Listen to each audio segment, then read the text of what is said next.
I want to welcome to the stage Derrick Broze because he just embodies the inner and the outer, and he's the guy that brought us this exit and build concept, which is just so hard-hitting and succinct and clear as far as what our work is in this world. So let's welcome Derrick Broze of the Conscious Resistance, ladies and gentlemen. Keep it down. I need to duck the volume. Check, check.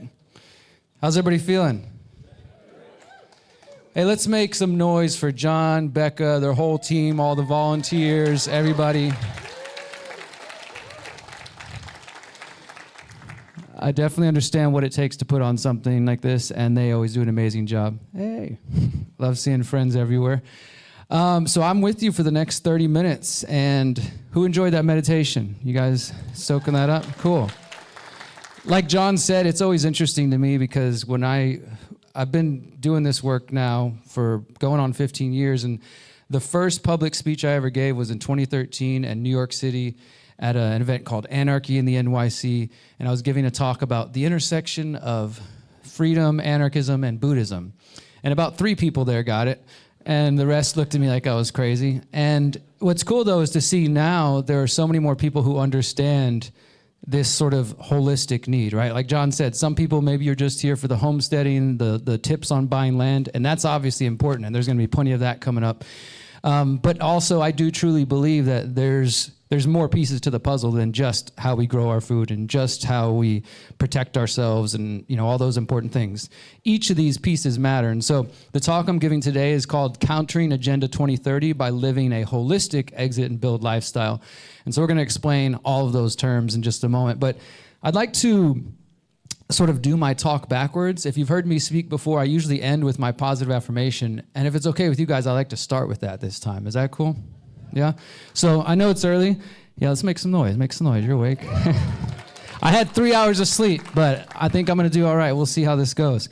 But this affirmation, as I'm going to share with you guys through this talk, it came to me some very tough times in my life. And it came to me while I was in prison. I went to prison at 20 years old. And that's really what started me on this journey I've been on, getting into drugs, depression, suicide attempts, and then eventually being locked up. I don't know if those things hadn't happened to me if I would be here right now. I think I, for whatever reason, had to go through that. And when I was in some of those very dark places, this phrase, mantra, whatever you want to say, it just helped me through some tough times. Literally just like at times where I thought, like, I can't do this. There's just too much stacked up against me. Like, it's easier to just give in and go back and do what I used to do because trying to work through this is too hard. And so this phrase is something I would use. So if you feel inclined, if you resonate with this, feel free to repeat after me. I am powerful. Let's try that one again. I know it's early, but I think we've got some more powerful people in this room. I am powerful. I am beautiful. I am free. Absolutely. All right, so let's continue on. All right, I'm going to ask a couple questions. Who here has heard of Agenda 2030? All right. So we probably don't need to spend any time explaining what that means, but I'll just briefly summarize it in case anybody listening at home or later is unfamiliar. Agenda 2030 is a United Nations plan discussing how to remake the entire world based on what they call the SDGs, the Sustainable Development Goals, which are not sustainable and are not about development, and they're not really that great of goals either. Actually, I've kind of learned more and more throughout my research. Like I hate to say it because it's not always true, but 99% of the time, if you read what they're saying and you think the exact opposite, you kind of get their plans. Like that's, okay, they talk about diversity and all these things that on their own aren't bad words. Like, yeah, it's cool to be around diverse viewpoints and hear different ideas. But when we hear these buzzwords, we know that they mask a deeper agenda. And that agenda is control. That agenda is the elimination of individual liberty, the elimination of individual choice, privacy, freedom of movement, all of the things that I think everybody here holds dear to themselves. Obviously, things like bodily autonomy, which have become increasingly important to many of us. And has anybody paid attention to the current year we are in? It is May 2024. We're about 5.5 years away from 2030. That doesn't mean on January 1st, 2030, this plan is going to be complete and we're all going to be living in tyranny per se, but it is absolutely a goal that the United Nations, the World Economic Forum, the G20, and we could go on and list these groups, have set for themselves. And I'll just mention this, for those who follow my journalism, you might have already heard of this, but they're working on this so desperately that this September in New York City, the United Nations is meeting for something they're calling the Summit of the Future, where they're going to sign the Pact for the Future. And I believe this is going to be another major step towards world government. I encourage you to go to my website and learn more about it. But so that's their plan. They have a vision of 2030 that involves micromanaging all of society, technocracy, all these fun things. It's not about freedom of choice. It's not about letting each of us come to our own conclusions and decide what path is better for me, for my family, for my community, for my children, et cetera. It's about deciding, I think I know what's best for these people, and I can tell them how much resources they should have and how often they should drive and what food should go on their plate. It's the opposite of what we're here for. So that's Agenda 2030.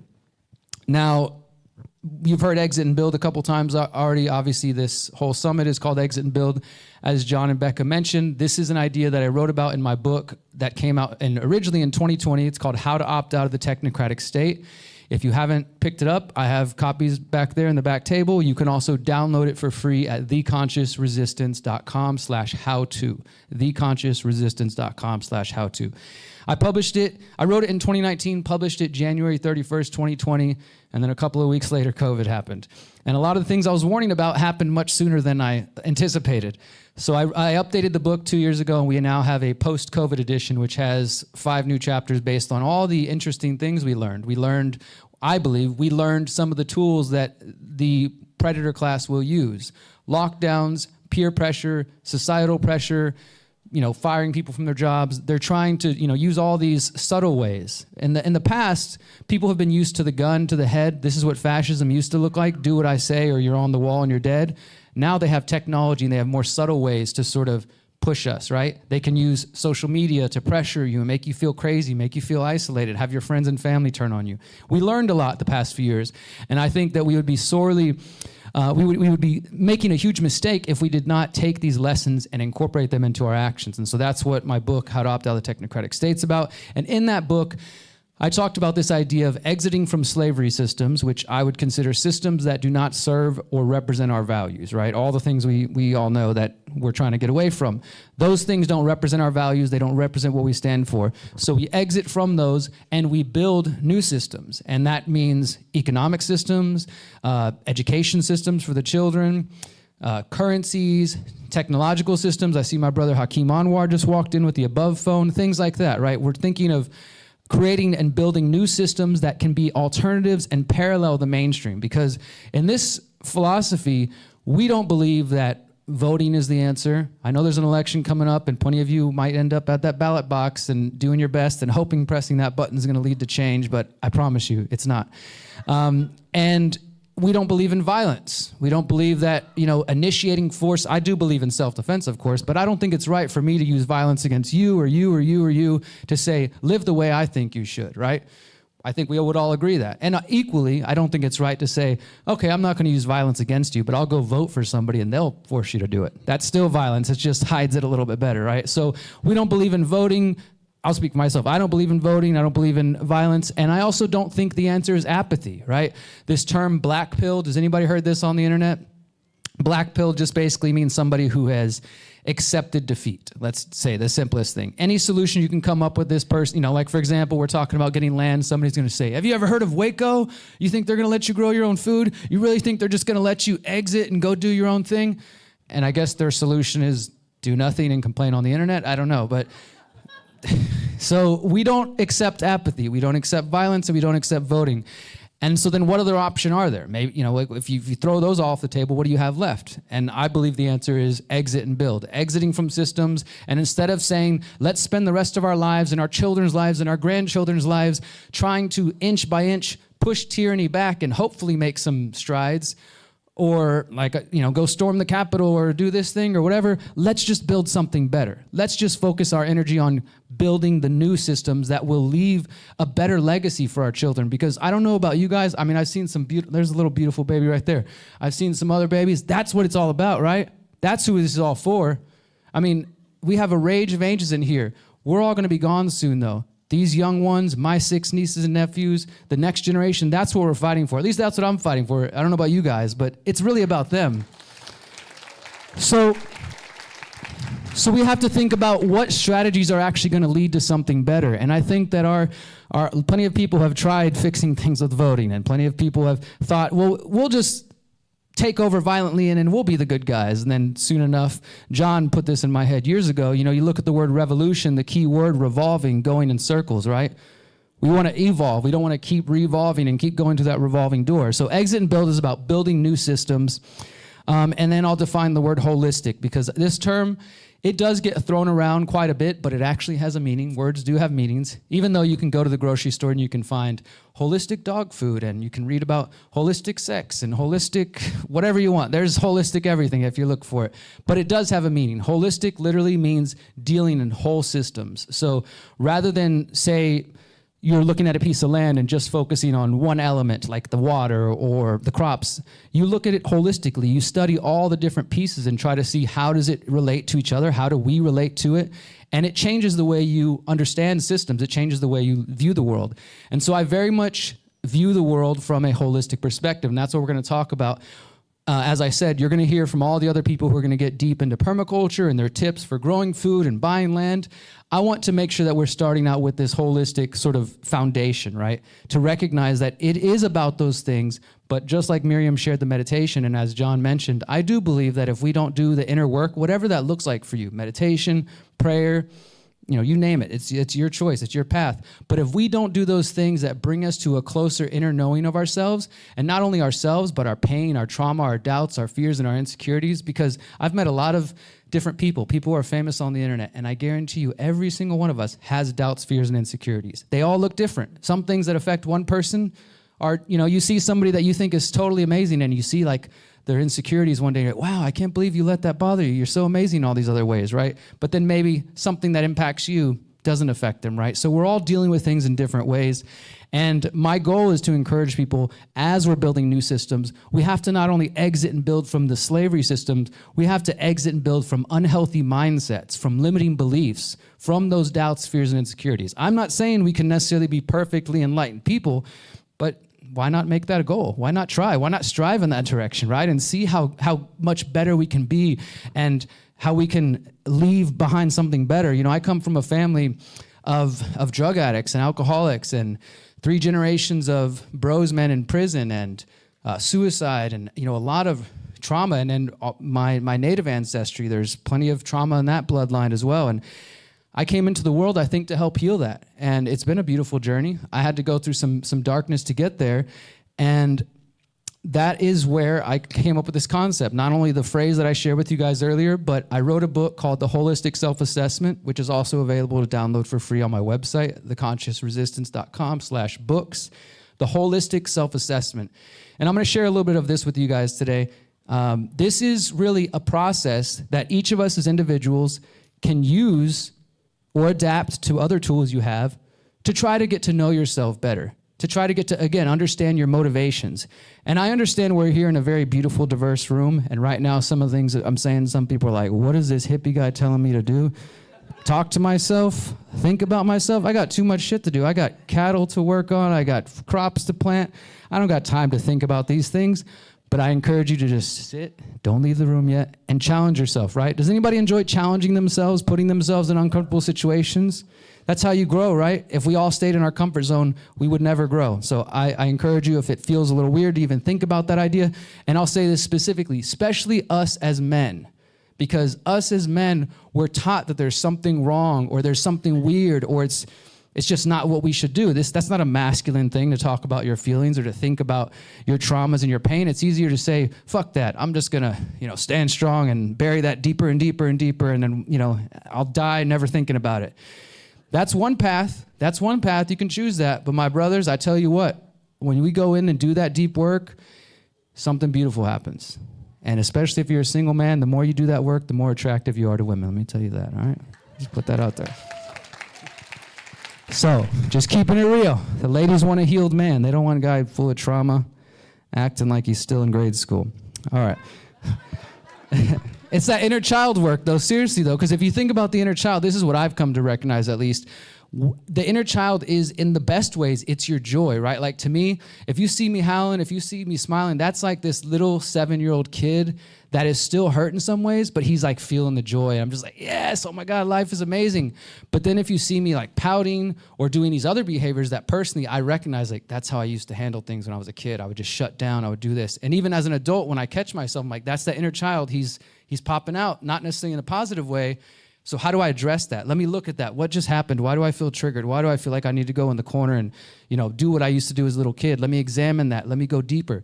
And then you get to rise to the occasion. You get to be a stronger person. And guess what? We get to pass that knowledge on to other people. That's, to me, is the most fun thing, to like look at a younger person or a young sibling or a niece or a nephew or a child, and then to share with them the wisdom that you've gained by doing that hard work, right? Because don't we want the people we care about to avoid the mistakes that we made? Like, if possible, at least for me, it feels like, man, I got a little bit of knowledge to share. Now that I've gone through some tough roads, I need to shout this from the rooftops and help anybody else avoid these things if possible, right? So in the Holistic Self-Assessment, it's a very thin, very simple book. It is meant to be like a workbook. I'm just going to give you a few tips here. You can download it, as I said, print it out. It's meant to kind of write and take notes. It asks 10 simple, basic questions. Every chapter begins with a question, and then every chapter ends with a different exercise to kind of encourage you to go deeper. So I'm going to just share a few of these. The first one is, who am I? Obviously a big question, big open-ended question.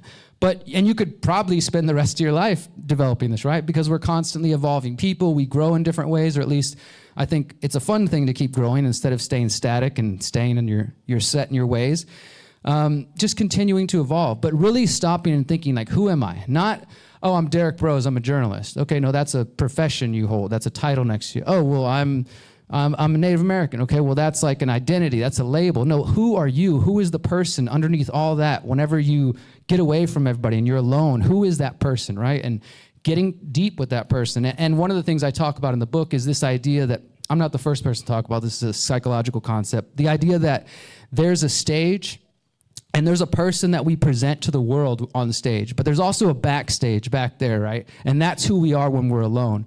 And the healing process, I believe, the way to it is when you start to merge those things. When you no longer have to hide who the real person is backstage, right? And you don't put on a front. And of course, the internet and social media have made it a lot easier to kind of put on a front and like, look at my beautiful life. I'm doing all these amazing things. And I'm going to hold up that image, even if maybe that's not really how you feel inside, right? So the more you get to know yourself, the more you can identify, well, who's that person backstage? Who's the person you're presenting with the world? And how can I merge those two things together? How can I stand strong in who I really am once I get to know that person and present that to the world, like unflinchingly, without like any hesitation? Because at least for me, again, I'll personalize it. I spent a lot of my early years, I'm 39 now, so much wasted time worrying what all of you guys think about me. Thinking like about what the world would think if I dressed this way or act this way or thought this way or if I expressed myself. And thankfully, I got to a point of just not giving a fuck anymore and was like, all right, I'm just gonna be me and take it or leave it, right? And there's something empowering about that. There's something empowering about, and I think there's a difference in being like, yeah, F everybody, I'm me, just accept it, and not wanting to grow and not being willing to hear advice and just keep growing as a person. And somebody who says, I'm connected to myself and my creator, to source, and I'm standing strong in who I am, and the world's either gonna accept it, the people I care about are gonna accept it. I mean, I've said this to my family, like, this is who I am. If you want me in your life, like, stop trying to change me. Stop trying to judge me. Let's appreciate each other. Let's love each other. And my relationships with family and other friends are much better because we accept each other. The second question I talk about is, what are my principles? This is where we start to get into the important work, right? Because when you're building intentional community, an eco-village, a homestead, etc., you need to know what is your vision of the community. But to do that, you also need to know what are the principles you're trying to build on? What are the principles you're trying to live by? For me, the main one comes always back to individual liberty. That I recognize that every single person in here is a beautiful, powerful individual with their own path, their own diet, their own history, their own goals, their own dreams, and that is amazing. I don't want to change that. I want to get to know you. I want to have conversations with you. I want to see how we can understand each other.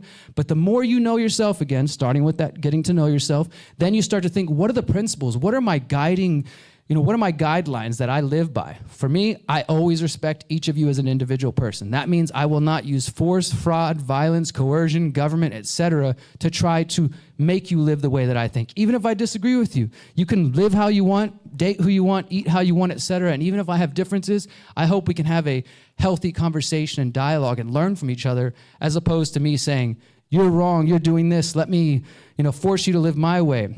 So we have to know ourselves, and we have to start to ask, what are the principles that guide me? Individual liberty, sometimes known as the non-aggression principle, this idea that we won't initiate fraud, force, or coercion against other people. We only believe in self-defense. We don't believe in the initiation of violence, things like that. And it's important for you to think about that. What is a principle in the first place? It's a moral code. It's a guideline, right? It's a guide for your life. So get to know that and think about that deeper. And then as you understand that, you can start to understand yourself. You start to understand your principles. Think about, what are your goals? What are you aiming for? They've got Agenda 2030, and they're holding meetings. They're holding summits for the future where they think they're speaking for all of us. They're signing documents. They're meeting every January in Davos, Switzerland. They've got plans, they've got white papers, they've got think tanks, they got all kinds of stuff, right? They know their goals. They've outlined them, sustainable development goals, 17 goals, clearly defined, sub-goals. They've got a whole thing. How many of us have spent that much time thinking about what our goals are? I have. I know some of you have. And that's important. So we need more hands in there. We need more of us to understand truly, what is it that you're aiming for? What are the goals that you have? Why did you come here? What do you want to get out of this? What do you want to go home with? And not just go home and then like, okay, that was a fun event, now back to my normal life. What knowledge are you going to take from here and go incorporate into your life to achieve those goals that you have? First, you got to know what the goals are to know how you're going to get there. Who am I? What are my principles? What are my goals? What are my habits? So this is where the fun work starts, because then you actually look at your real life and you see, wow, I have these beautiful, lofty goals and these principles that I aim for, but in my daily habits, I'm not doing anything to make those come to life. I'm just spending time scrolling the internet all day and arguing with people on Twitter, and that's not really getting me closer to my goals. Maybe I should actually put some work behind these things. I have this ambition. I want a piece of land. I want to homeschool my kids.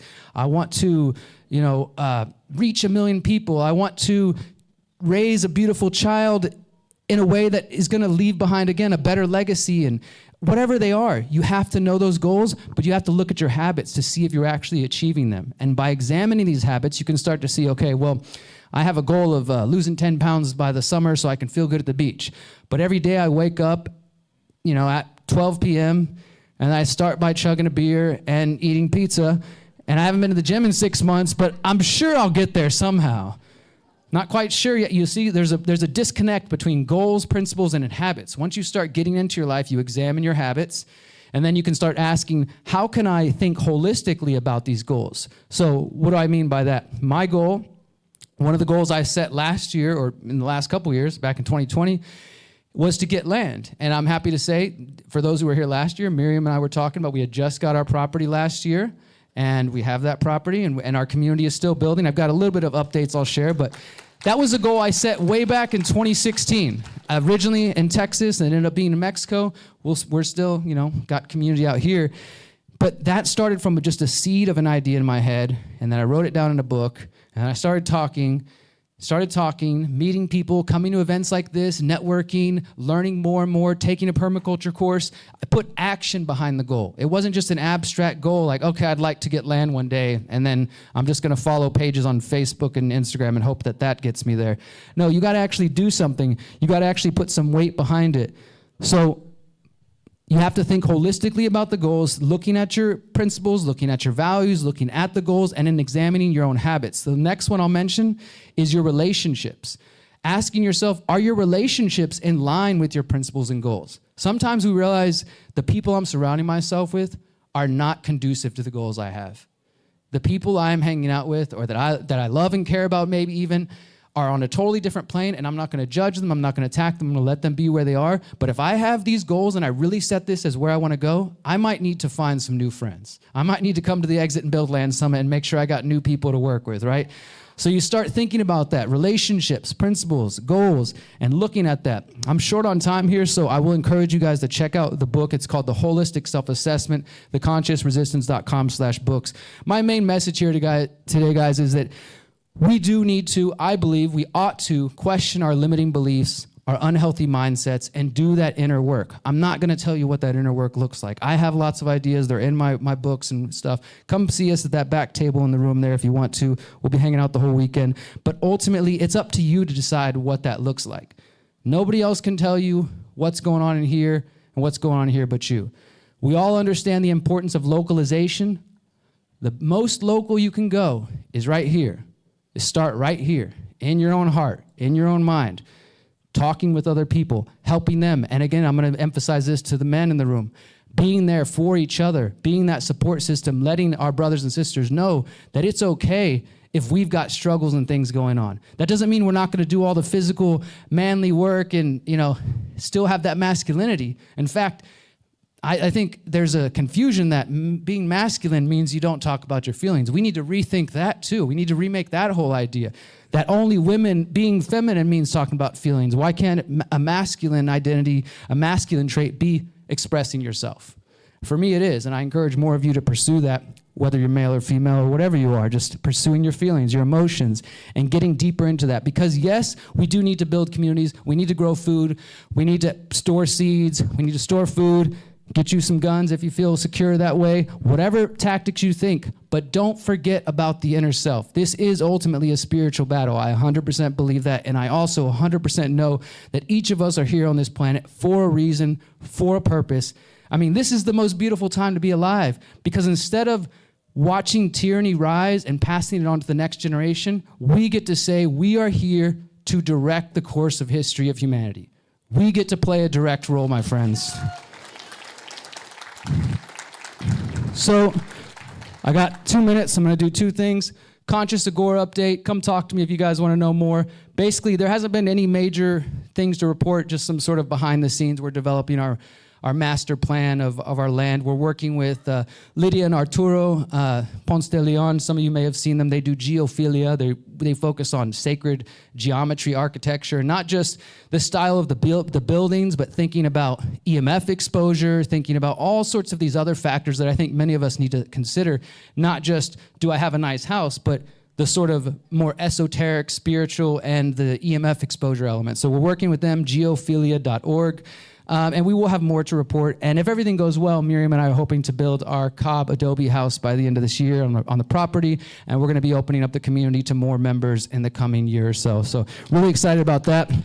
Last thing with my final minute, there's a show tonight, and I'm going to be performing. Well, not me, this alter ego of mine that performs music. I'm just Derrick Broze. But if I could share a real quick short song with you guys. Is that cool? We end with that? Okay. So I perform conscious hip hop. This is just going to be a cappella. If you heard the word hip hop and you're ready to run out the room, just trust me. Not all hip hop's the garbage you hear on the radio. It's a storytelling method. So this is a part of a song called Awakening. John, I promise I'll be done in 30 seconds. I've never felt more powerful than when I question the power, so full of themselves, lost in arrogance, but in reality, they're cowards. If you're searching for the devil, look no further than your government. The politicians are the puppets, but don't forget the false covenants. The false prophets, mega churches making profits, the devil's loving it. They lie to your face, and you take it. Do you prefer to be ruled? Wolves in sheep clothing, they got you fooled. They pull the wool over your eyes, feed you lies while they strategize and propagandize.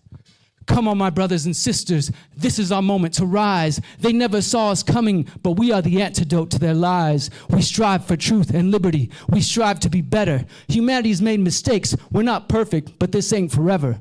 I know we're destined to build a better world we know is possible. It's gonna take struggle and making ourselves responsible for our choices and actions. We have the power to manifest that which we know we deserve. We are humanity at its best.